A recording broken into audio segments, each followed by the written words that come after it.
Welcome to the YAHOWAH blog and to our Ocean View studio. It's a beautiful twilight at, very near the completion of the Shabat here in the U.S. Virgin Islands. I'm going to return to the volume that I wrote called Coming Home.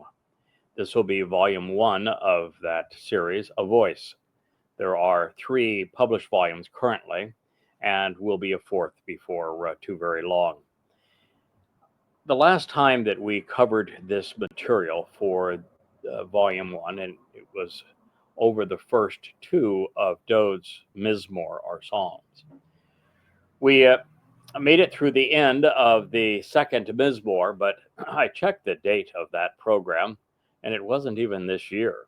It was December 29th of last year. And because we were still experimenting with our microphones and our overall setup, as we tried to get more accustomed to live stream video blogging, and since it was now almost 2 months ago, I'd like to reprise what we discussed.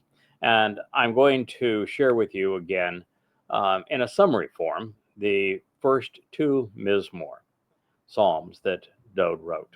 And so let's reprise that material at this time. Dode began with the first word that I translated, I guess now 23 years ago. I thought it was just fascinating because it is the word that really opened up all of the some 20,000 pages that I would write thereafter for the Yada Yahowah series. I had reason to try to translate a prophecy, and what now is my favorite prophecy. It's in 2 Samuel 7. And it's about building homes, who builds them, who lives in them, and then who will ultimately occupy them as we move forward in time. And in the midst of that, there is a line that is in Yahweh's voice, and it says that when guilt is associated with him, I'm not going to spare the punishment. And this is riveting to me at the time, because I had thought at the time it was saying, as every English translation says, that when he sins, I will not spare the punishment. And that being the case, then if it was prophetic of the Passover lamb, of course, it couldn't be true, because the Passover lamb has to be perceived as being a perfect individual, correct. And so sin can be associated with him in the context of what Isaiah said in the 53rd chapter, when our guilt is associated with him, he will, carry it away. And so just trying to find out how every one of the 20 English translations I had of 2 Samuel 7 managed to all get it wrong was what caused me to begin learning Hebrew. And effectively, it was the first translation that I did was of Asher in that particular prophecy. And since that time, I have 35 volumes now of books that I have translated, many from the Dead Sea Scrolls, so that we might come to understand a whole lot more clearly and completely what Yahweh actually said to us. And so the very first word that I translated 23 years ago was Asher. And it is the first person variation of Asher, Ashri, that Dode used in the very first psalm. So it's just a connection between us that I enjoy, and I wanted you to have a bit of an appreciation for it as well. So as we begin this episode of Coming Home, A Voice, episode 1, and we consider the first Mizmowr psalm. Here is how it begins. Joyful with me, blessed by me, fortunate in the relationship by stepping along the straightforward path which I have provided to give meaning to life, is the individual who, as a result of that relationship, Asher, does not walk in the counsel of those who are religious or incorrect, does not stand with those who are misleading and errant with their platitudes, neither does he sit or dwell in the company of those who babble, confounding by scoffing and ridiculing. It is very important to God, and therefore to his beloved Son, our Messiah, Dode, that we don't associate with those who are misleading, who are errant, who are acting in a manner that is wrong, whose counsel is incorrect, and that we disassociate from them. This is Mizmowr 1:1. Instead, by contrast, in the Torah teaching and guidance of Yahowah is what is valuable and matters to him.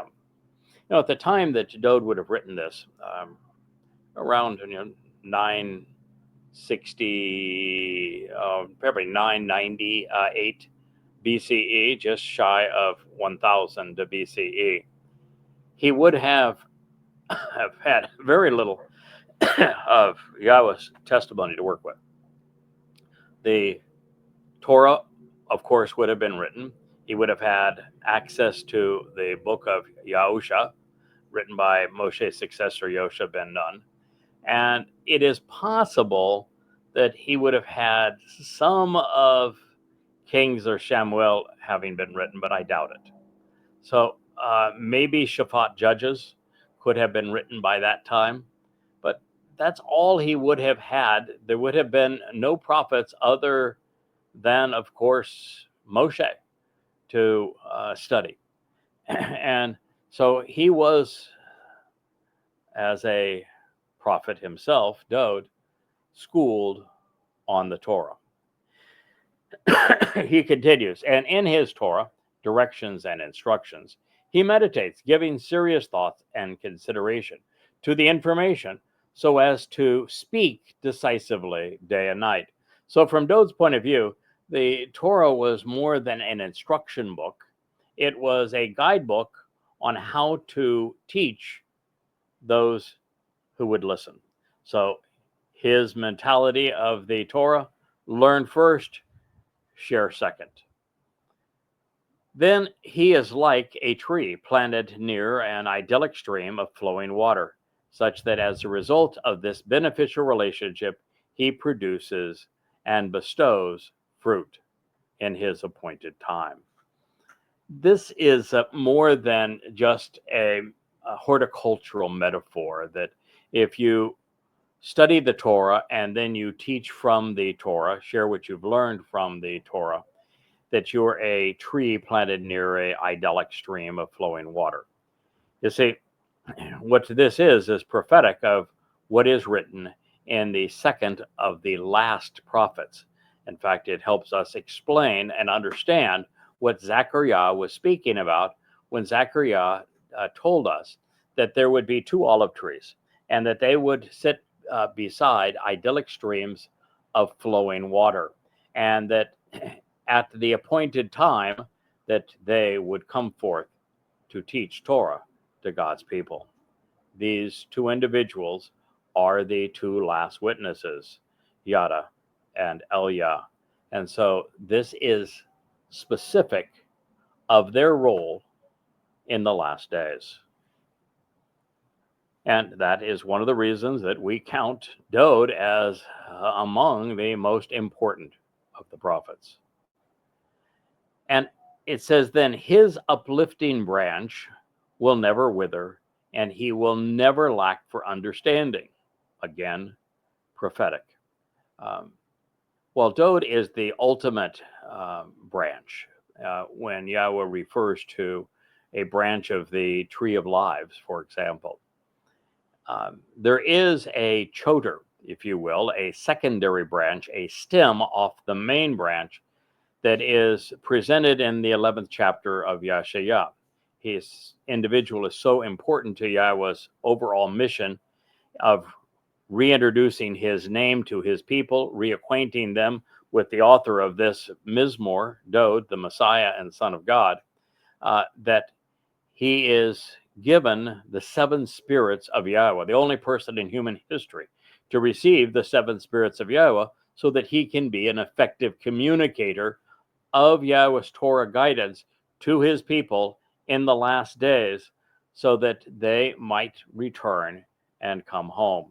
So this uplifting branch that he is speaking of, that will never lack for understanding, is the Choder, and this secondary stem. And it says, in everything he engages in to show the way to the benefits of the relationship. Asher, again, the first word that we began with, one of my very favorite Hebrew words, that in everything that to show the benefits of the relationship, he will succeed and he will prosper.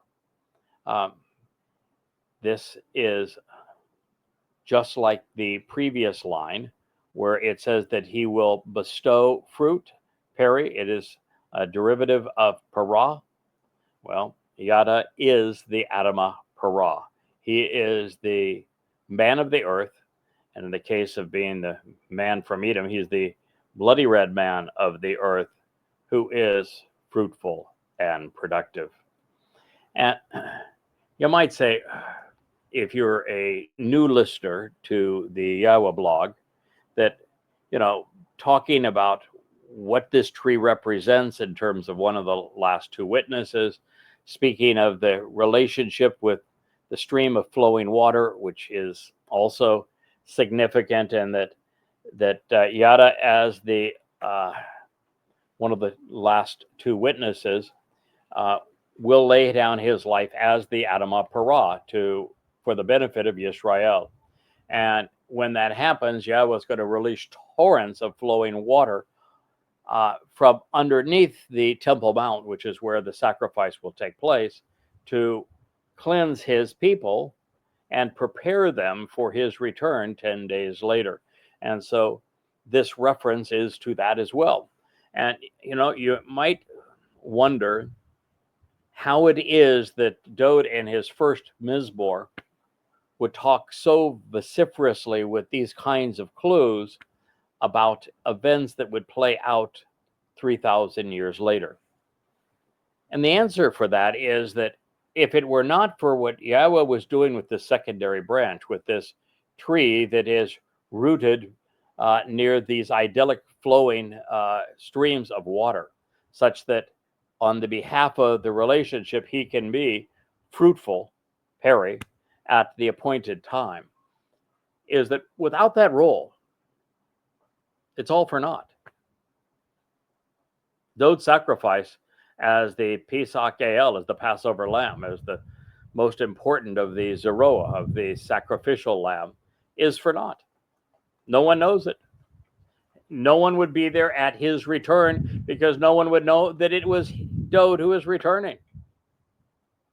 No one would be able to capitalize on the gift that God provided through his son, through the fulfillment of Pesach, Matzah, and Bakurim, where the doorway to life was opened, where our guilt was taken and deposited in Sheol on Matzah, so that we would appear perfect, enabling God to adopt us on Bakurim by his son, his Bakor, firstborn, signing our adoption papers on that day, preparing us for this upcoming harvest on Shabuah. None of that would have been recognized, capitalized upon, and so the Shabuah harvest would have been a goose egg. None. There had been no one to cleanse and perfect on Towrah, and therefore there would have been no homecoming of Dode and Yahweh come Yom Kippurim. So this individual, based upon what Yahweh does with him and the seven spirits that he has provided, Yada, so that he can be fruitful in this mission and therefore cultivate the Shabuah and the Towrah harvest, is essential to Dode. Dode made the sacrifice, but none of his people acknowledged it until I did so, recognizing it, sharing it with you. And so that is why there's so much emphasis, even in this first Mizmowr of Dode, to this role, as Dode says, at the appointed time. So his uplifting branch will never lack for understanding everything that he engages in to show the way to the benefits of the relationship. Asher, he will succeed and prosper. This is not true, nor even remotely similar with those who are incorrect, with those who will be condemned for leading others astray and for misrepresenting God's character. This, again, is prophetic. We got to a point in mid-December, about 2 weeks prior to the first video blog that I did here on coming home, and within days really of the first video presentation that we produced, where we had a group of people who had been associated with me anywhere from 5 to 15 years, many of whom came out of a conspiracy cult that I had denounced long ago, that decided to return to a conspiracy and misrepresent God's nature, and to claim that they also spoke for God. They went about trying to demean me. God takes a very dim view of that. There are 3 people at 3 critical times that he has declared that he is speaking directly and only through them at that time to resolve a major issue with his people and to challenge God's intent and his implement that way is so serious that even all the way back 3,000 years ago, Dode recognized it and he nipped it in the bud and said, this is not true, nor even remotely similar with those who are incorrect, with those who will be condemned for leading others astray and for their misrepresenting God's character. In this particular case, their ploy was to misrepresent God as being 2 distinct personalities, with one being a diminutive father figure and the other being an overwhelming mother of God figure.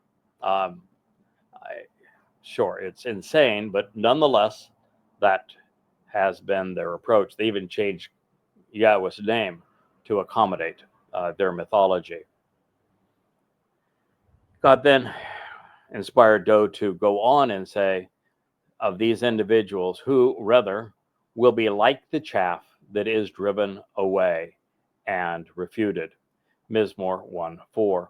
God's insistent that we do not suffer these kinds of indignities politely, casually, nor do we try to accommodate them.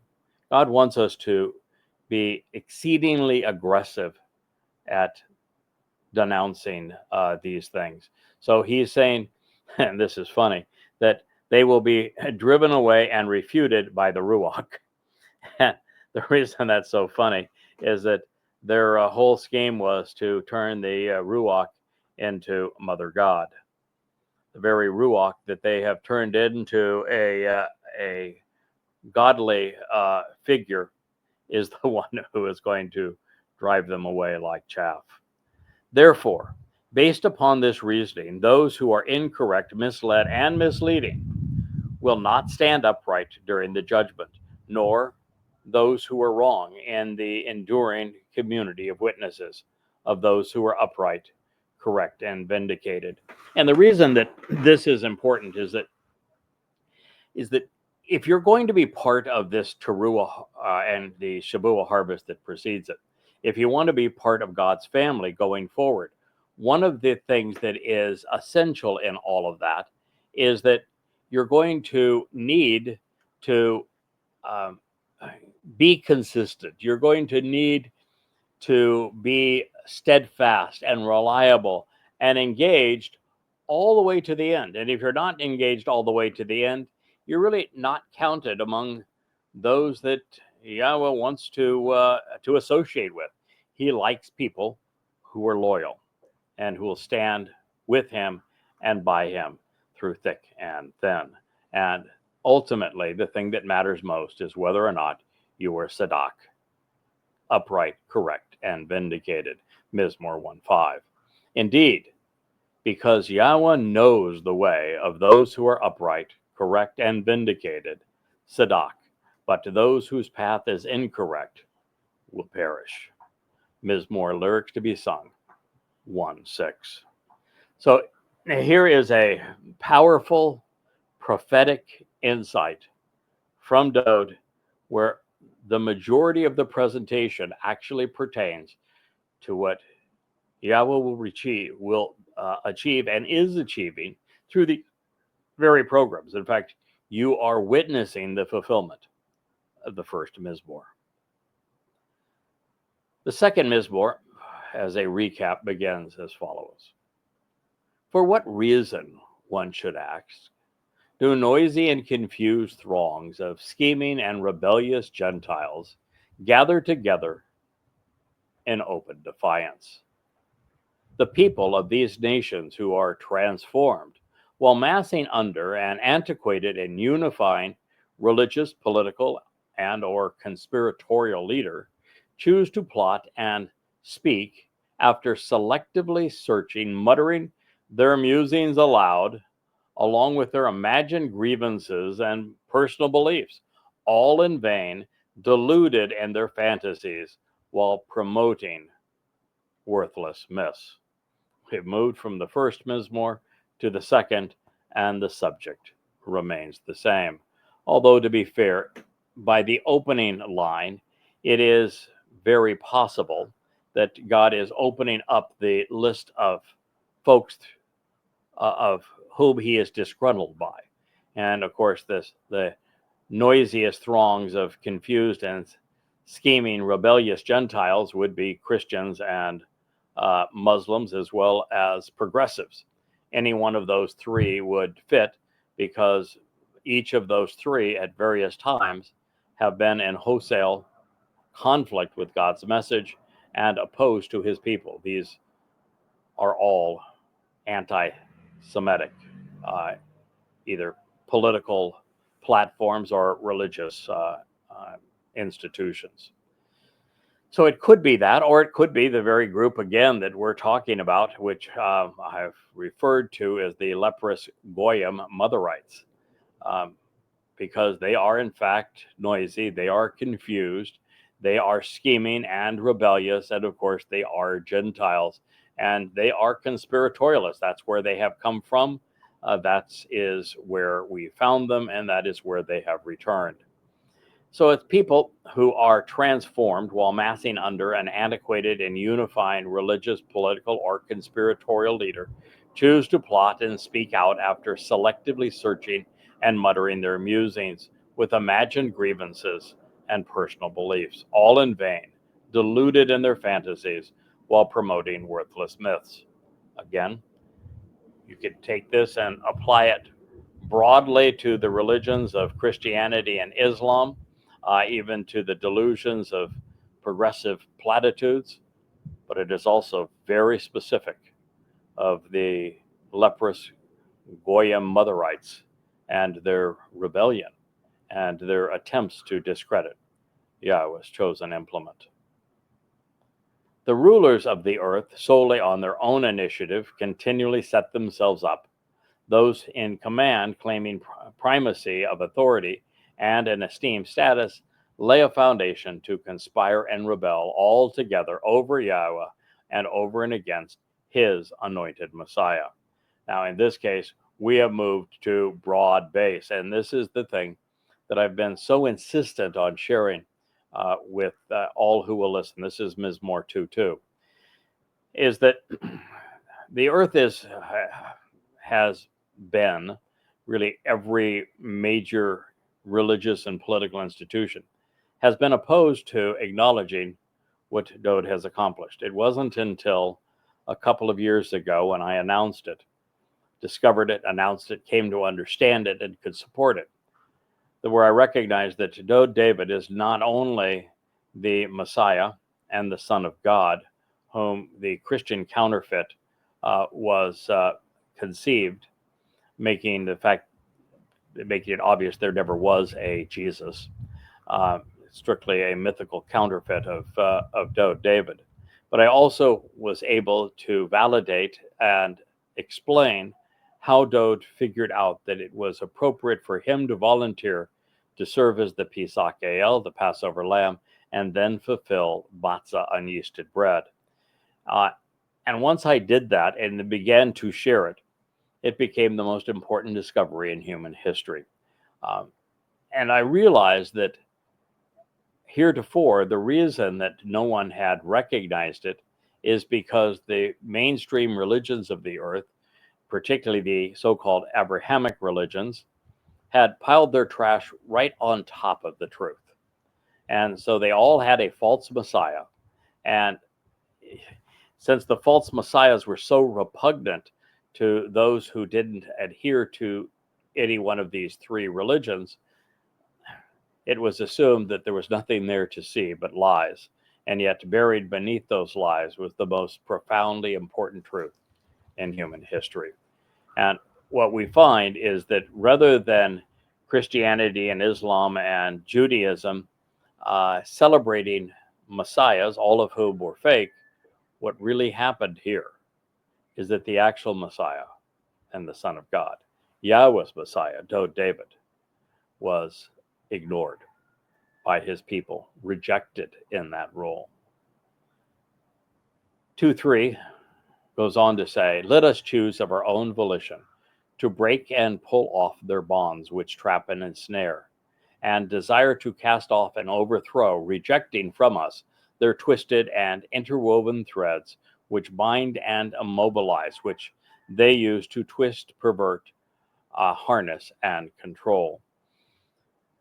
Mizmowr 2:3.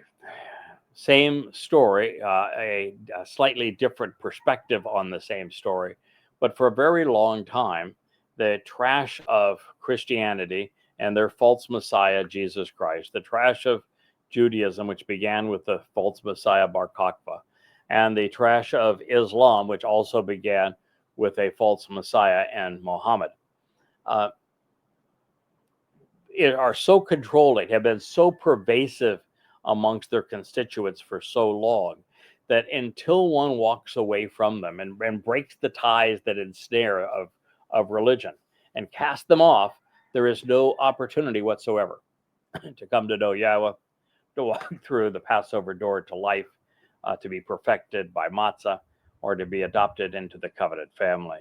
So all of these things are necessary, breaking free of them, and it's also consistent with the first condition of the covenant. So this goes on to read, he who inhabits, establishing his dwelling place in the heavens, hold them in contempt and will pulverize them. Yahweh ridicules their foreign behavior and he mocks their unfamiliar language. In this case, he's speaking to all three of the Abrahamic religions, Islam, Judaism, Christianity. All three had false messiahs, so they were opposed to Yahweh's Messiah. All three have their unfamiliar language, whether it's the Talmud, the Quran, or the Christian New Testament. And God sets an example for us that when it comes to misstatements about him, people misleading others regarding his nature, God is wholly and completely intolerant, and the only appropriate remedy is to do as he has done here, as he has said here, pulverize them. Now, that does not mean that you have to be violent. You need to have an appreciation that the most effective weapon ever wielded by humankind are words, and we can use them effectively in this regard.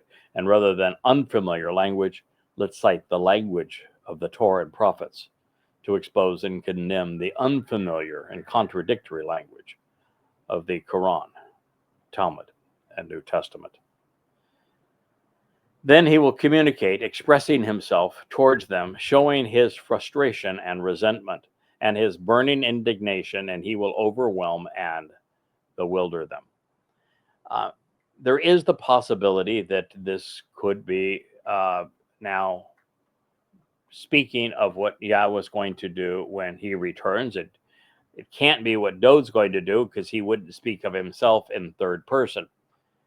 The other possibility is we're right back to that same branch, that same tree, that same Torah student and now Torah teacher who is so important to Yahweh's people that his story is told in that first Mizmowr. And so this could well be the individual that Yahweh says is going to express himself towards his people and against those who are harming his people. The Christians have subjugated and tormented and demonized Jews for 19 centuries. Muslims have perpetrated genocide against Jews for 14 centuries. And Judaism has been the most grievous influence on Jews for 1,800 years because of Rabbi Akiva's false Messiah, Bar Kokhba, and how it invited the wrath of Rome, causing the diaspora, leading to the Holocaust. So he is saying that this unique individual that is this stem that Yahshua speaks of empowering with the seven spirits of Yahweh will overwhelm them. He's going to bewilder them, and that he is going to be indignant towards them. Now, Dode, speaking in first person, says, I myself have offered leadership, providing counsel through my governance upon Zion, the signpost along the way on my set-apart mountain. Again, a very poorly understood reality is that not only was Dode a magnificent king, a king selected by Yahweh, who has provided us with the counsel of the mashal, proverbs, word pictures, and also the Mizmowr, like this one, which are songs called psalms. Dode is among the most profoundly important prophets and has guided us, even our steps into the future, as he has thus far in his lyrics in the first and second Mizmowr. The second thing that is not well known is that Zion is not what it's used today as is a political designation for patriotic Jews. They're called Zionists. Well, Zion in Hebrew actually means psalms or signs that are posted along the way. And these signs are posted on Yahweh's and Dode's set-apart mountain, Moriah. The city of Dode was on this mountain, along the ridgeline of Zion. And at the top is Mount Moriah, where the threshing floor was turned into the Temple Mount. And down that ridgeline you go to where Dode's home was. And this is Jerusalem and the city of Dode that he is speaking of. But that is what Zion actually means. That is where it's actually located. It is the ridgeline on the set-apart mountain, which is Moriah, which means to revere Yah, which is where the house for Yah was named, called a temple, once stood. It is where it will be returned, and the Dome of the Rock and Alaska Mosque will be destroyed, obliterated. So this is Mizmowr 2:6. Dode is not only speaking of his prior life, but also of his second and third lives, where in particular he offered tremendous leadership and provided a great counsel to us as he fulfilled Pesach, Matzah, and Bekurim in his second life. He says, I will choose to account for proclaiming in writing the prescription for living that cuts us into the relationship of the Almighty, which Yahweh said of me, you are my son. This day I bring you forth as your father. Mizmowr 2:7. One of the most important lines ever spoken. And this is Dode acknowledging in writing that he is not only the Son of God and that Yahweh is his Father, something Yahweh only said of this one man. But far more important than that, and it's hard to say anything far more important than that. This is the Son of God that Christianity misappropriated to create their God-forsaken religion. Literally counterfeited Dowd, robbed Dowd of his title to create the misnomer of Jesus Christ. But it's far more important than just recognizing that the actual Son of God is Dowd David, which, by the way, also impugns Judaism, because in Judaism, God is incorporeal, and God can't have a son. Jews are exceedingly restrictive on their perceptions of a God whose name they won't even speak. But Yahweh is on record 3 times saying, "You are my son. This day I bring you forth as your father." And that day is Bakurab, where Dowd fulfilled Pesach Matzah Bakurab, the Bakor, fulfilled firstborn children. But it's what comes before this that may be the most insightful part of this, where it says that the prescription for living that cuts us into the relationship, it's choke. Choke is one of the more expressive terms that Dowd and others use to describe really the 4 essential elements of Yahweh's Torah teaching. Choke is one of them. Mitzvot, mitzvah, choke, and pakurim, and pakudim are the 4 of them. And one is a prescription for living. One is something that cuts us into the nature of the relationship. One is exercising good judgments on the means to resolve disputes, and the other one's the terms and conditions of the covenant. And so the prescription for living that cuts us into the relationship with Yahweh is the realization that Dowd is the Son of God and that Yahweh is his Father. That's the profound truth here. And the first person to recognize this and to share it broadly, both in writing and orally, as part of a whole host of programs, was Yada, the same stem off the main branch that is the Choder, inspired with Yahweh's 7 Ruach spirits. And so this is an exceedingly profound statement.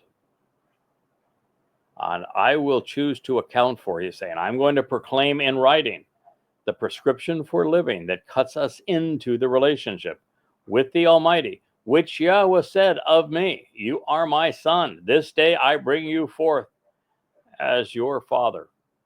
The recognition that Dowd is the Son of God, not Jesus, is the very thing that enables us to be part of the covenant family. Because once we understand that Dowd David fulfilled Pesach Matzah and Bakurim, which enable us to receive the benefits of the covenant. Feel free to ask questions about this, seeking to learn the answers, because literally, out of me and from me, there will be an inherited share of the land of the Gentile nations that will be given to you and unto successive generations, even unto the distant reaches of the earth, perhaps even the entire material world. Mizmowr Psalm 2:8. Yahweh wants us to know. He doesn't want us to believe. He wants us to rely, which is much more powerful than having faith. And the best way for us to do this is for us to question everything, for us to seek answers. It's why on all of the amplified translations that I have provided over the last 23 years, and in these and other books, all free at YAHOWAH.com, is that I wanted readers to be able to question the veracity of these translations, as they were more complete. I was claiming they were more accurate, and they became more verifiable because of the style that I used, where I specifically put these translations such that outside of the bold text, I would put an italicized rendering of the most generic form of the word being translated, so that you could copy it and paste it into any online search engine that was a Hebrew English dictionary and look up the meaning of that word for yourself to validate the fact that I was rendering it correctly. And so this is the benefit of asking questions. It was by trying to question the relationship between so many things throughout God's testimony that I was able to make the connections to go from knowing to understanding, which is why there are literally thousands upon thousands of unique insights in these 35 books that are now part of the YAHOWAH blog that were never shared anywhere else ever in the history of humankind until I was able to recognize them and share them with you. And many of them are exceedingly profound. None, of course, more than recognizing what we just read here, which is that the key to life is having an appreciation that Dod is the Son of God, and that as the Son of God, he fulfilled Pesach, Matzah, and Bekurim, and he will be returning. Now, what this goes on to say is that if you are the son of, a king, then you inherit the kingdom. Well, in this case, Dod is the son of the creator God of the universe. So it means he's inheriting the entire universe. Fortunately for us, Yahweh was into sharing. Fortunately for us, Dod is into sharing. And therefore, the universe that Yahweh is giving to Dod, he is sharing with us.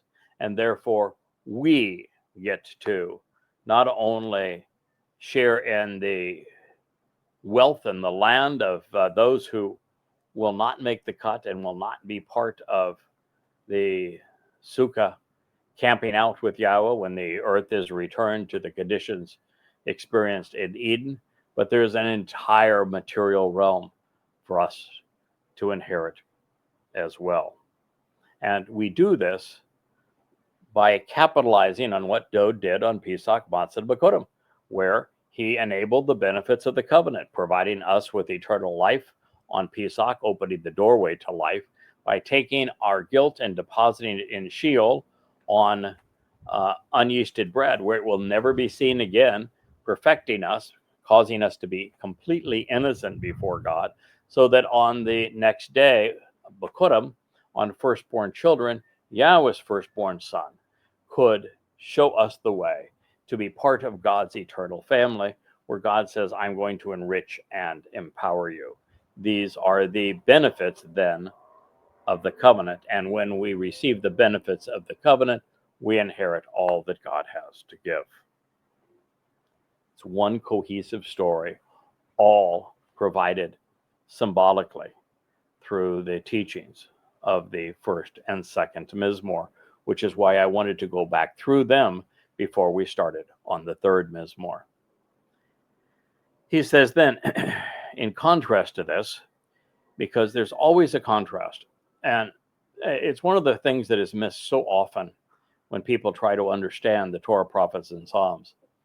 The main theme of the Torah, prophets, and Psalms isn't Yahweh's teaching about who he is and what he's offering.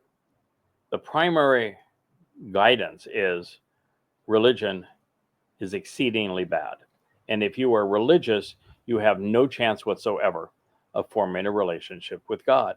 And that the only chance any of us have is to recognize that religion and politics are wrong and to disassociate from them, which puts us in a position where we can pursue an understanding of God and become part of his family. And so, since that religious rubbish has become so pervasive, the thing that is the most discussed throughout the prophets is walking away from religion. Now, in this particular case, there's more to it even than that, because speaking again of those, the latter day witnesses, well, one of the two latter day witnesses I shared with you is Eliah. I'm the other. And in the case of Eliah, there is one thing that sets him apart from all others, and that is that Eliah's mission was to expose and condemn the religiosity and the politics of his people. He orchestrated this great debate where he took all of the religious and political influences within Israel to task and destroyed them, and ultimately killed the purveyors of both religion and politics. This is a very important aspect of Yahweh's message that he does not want us to miss. So this reads, "You shall break up their evil nature and shatter their mistaken ways with an iron staff and scepter, as if they were a potter's vessel, as a means to constrain and control, and then you shall shatter and separate them." God wants no part of anything that is religious in nature, whether it is a religious construct or the host of religiosity. We must, if we're going to be in Yahweh's presence, follow his guidance and be completely and totally opposed to them, not the least bit accommodating of them. Therefore, now, political and religious leaders, military and government officials, Dode is warning them, you need to be prudent, you need to be circumspect, and you need to elect to heed this warning, making the rational decision in support of the land. We are nearing a time where the entire world is turning against Israel, and they are wanting Israel to give up its heart to reward and appease Islamic jihadists, which of course would be a disastrous move. And so Yahweh, rather than just saying, it's off to Sheol with you, is beginning by offering them a warning. God's very fair. If he is going to dispatch your sorry soul to the place of no return, he will have warned you first, and he is doing that right now through David. With reverence and respect, work with and serve alongside Yahweh, and rejoice to the point of quivering. Mizmowr 2:11. For the last 23 years, I have followed that advice, and I can tell you it is the greatest job in the world. It's only recently, and we talked about the first program here on Dode's Mizmowr Psalms, when it was just in the middle of December, a couple of months ago. We made the transition from being a prolific writer, translating and writing these 35 books, some of which sit behind me, to being Yahweh's voice, as he had predicted, speaking directly to his people in these kinds of programs. And it is out of a great respect and reverence for Yahweh and a desire to work with him and serve alongside Yahweh that we have toiled joyously, sometimes even quivering, over these past 23 years. The next line says, reach out and touch, contacting as a sign of affection, demonstrating your mutual adoration for the relationship, demonstrating your affinity for the radiant and favorite sun, the brilliant and purifying air, lest he is perceived as indignant and is displeased and you perish. In this way, for indeed his righteous indignation can be kindled for a few and for very little comparatively.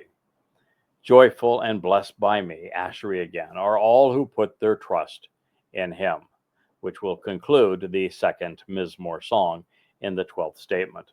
But before we go, we better attend to our knitting here.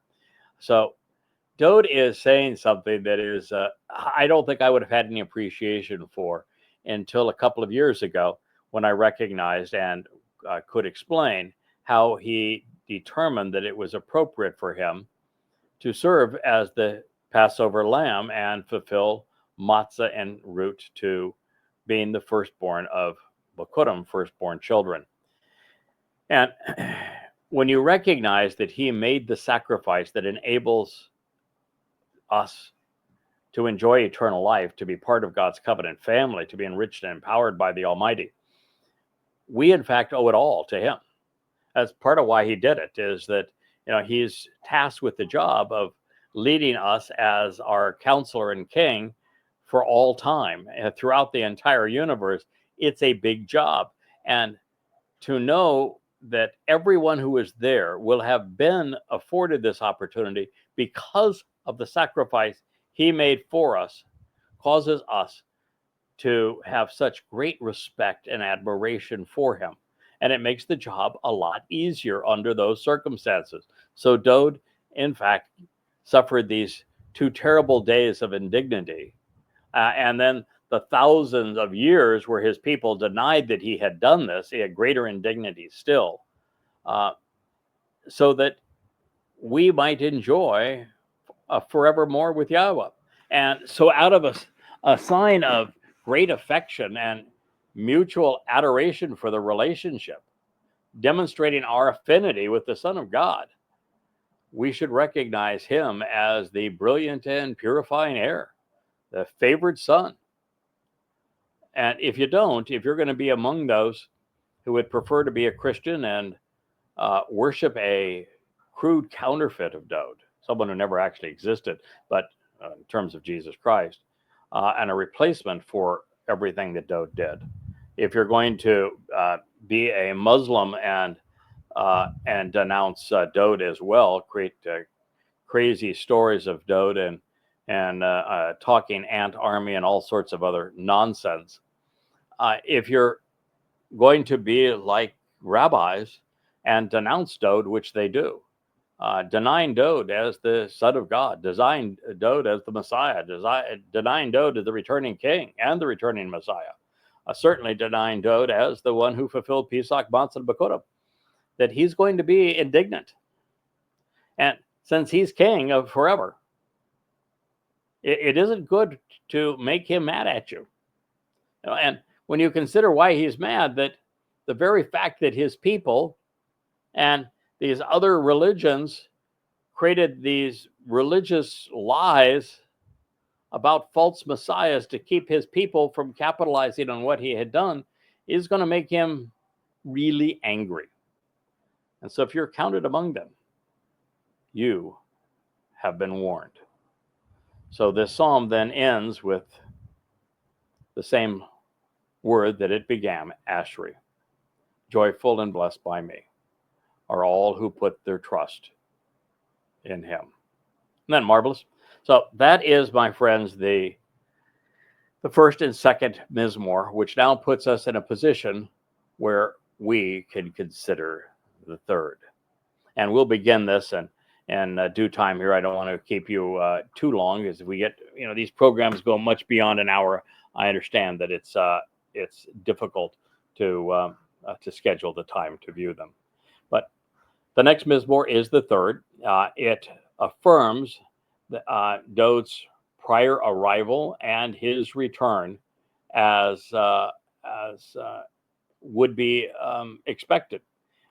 There are hints here of Yirmiyah 9, of Yashayah 9, of Zechariah 12, which are all citations that we have at other times and will continue to consider when seeking to understand Yahweh's statements about bringing his son forth on a particular day.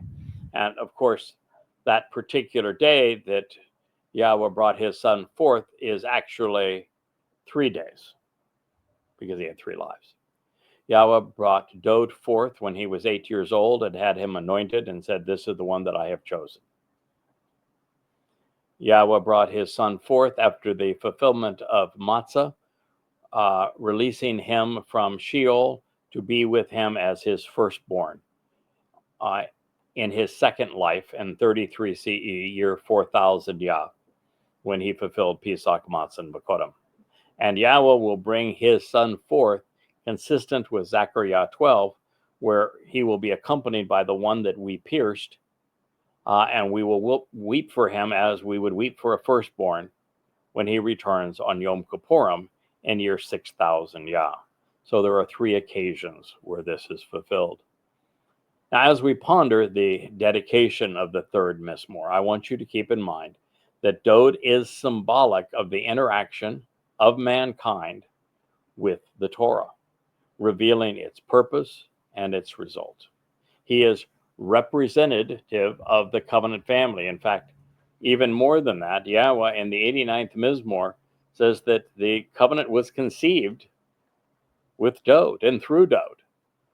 But in addition to all of that, Dode is emblematic of Yisrael.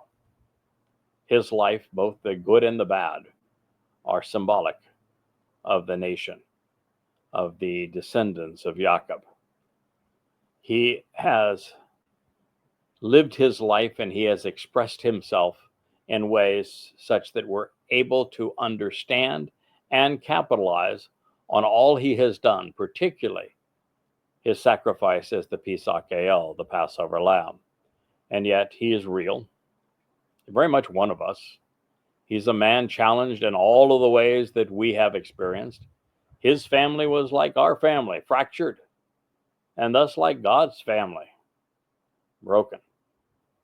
That said, we have no way of knowing whether the 3rd Mizmowr was actually dedicated as the Masoretic text introduction reads today. Not only isn't there any reference to Absalom in the psalm, even though that name appears in the dedication, the coup he led against his father is not mentioned, nor is the father's mourning over the death of his son.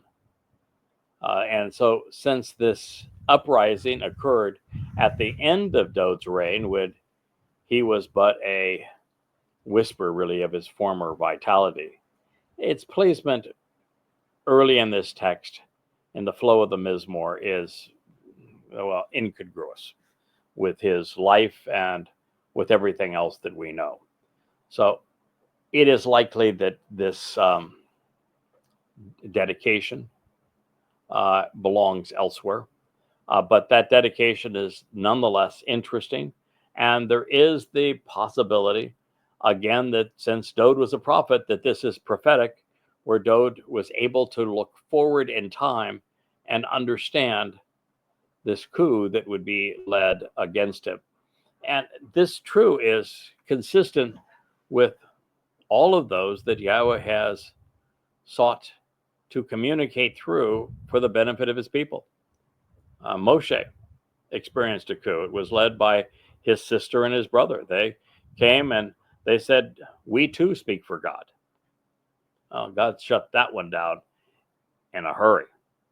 And then with Dode, the coup was led by Absalom, his son, and it ended very poorly for Absalom.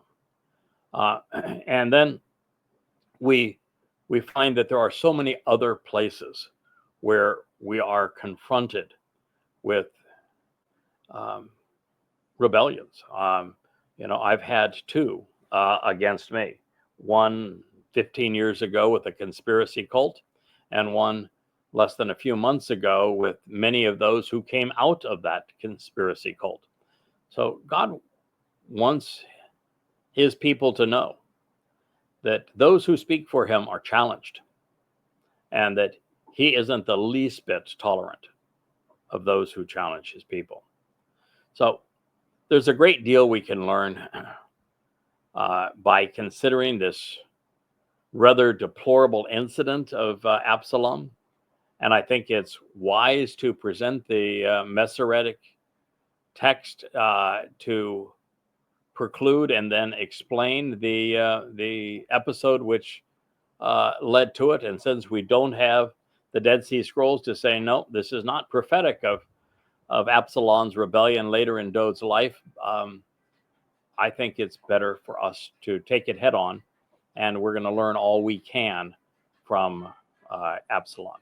Now, I'm going to share the dedication of the psalm with you, and then we're going to conclude this episode of the Yahowah blog, and we'll pick up at this point again tomorrow. It reads, a Mizmowr song. Mizmowr is a song with a melodious music accompanying the lyrics of Dode. It's not David. There's no V in Hebrew. There's no I or Y after the Wah. And all of the texts that are written within 300 years of Dode's life, including the ones he wrote himself, it's always spelled Dode. DWD. He is the beloved. That's what the name means. Upon his fleeing, Barak, Hugh, from the presence, Panay, of Absalom. Absalom means reconciling father. His son. This is the dedication to the Mizmowr, lyrics to be sung, Psalm 3. It is not the basis of the Mizmowr itself, but a dedication that now reads in front of it. Now, this episode, the Masoretic text introduction is referencing, was symbolic of the broken family of man. Dode's household was torn apart, and in the worst possible way, just as has been the case with Israel, violating every aspect of the covenant with Yahowah. And this is a wonderful place for us to pick up the text as we will do in episode 2 of Coming Home. I thank you so much for listening. I'm looking forward to being with you again tomorrow. May Yahweh bless you all. Good night.